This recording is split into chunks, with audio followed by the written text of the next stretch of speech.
రంగారెడ్డి జిల్లా శేర్లింగంపల్లి మండలం గచ్చిబౌలి డివిజన్ గౌలిదొడ్డి గ్రామ పరిధిలోని బసవతారక నగర్లో గత కొద్ది రోజులుగా గుడిసె వాసులపై ప్రైవేటు వ్యక్తుల దౌర్జన్యం కొనసాగుతుండగా గత అర్ధరాత్రి వందల సంఖ్యలో గుర్తుతెలియని వ్యక్తులు గుడిసె వాసులపై దాడులకు తెగబడ్డారు. రాడ్లు, కర్రలు వచ్చి ఇక్కడ నుండి ఖాళీ చేసి వెళ్తారా లేదంటే మిమ్మల్ని చంపేస్తామంటూ భయభ్రాంతులకు గురిచేశారు.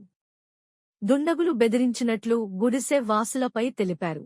ఈ దౌర్జన్యంలో ముత్తు అనే వ్యక్తికి తీవ్ర గాయాలు కాగా కొంతమంది మహిళలకు సైతం గాయాలు కావడంతో దాడులకు యత్నించిన కొంతమందిని పట్టుకుని గచ్చిబౌలి పోలీసులకు అప్పగించినట్టు గుడిసె వాసులు తెలిపారు.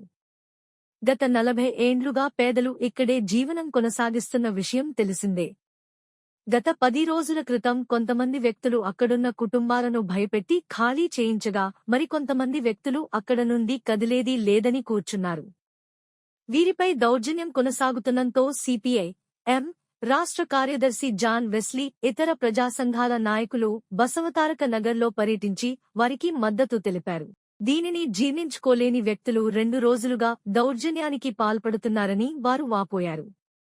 వీటిపై పోలీసు యంత్రాంగం ఇప్పటికైనా చర్యలు తీసుకోవాల్సిన అవసరం ఉందని వారు ప్రభుత్వానికి విజ్ఞప్తి చేశారు. గుడిసె వాసులను పరామర్శించడానికి రానున్న మాజీ మంత్రి కేటీఆర్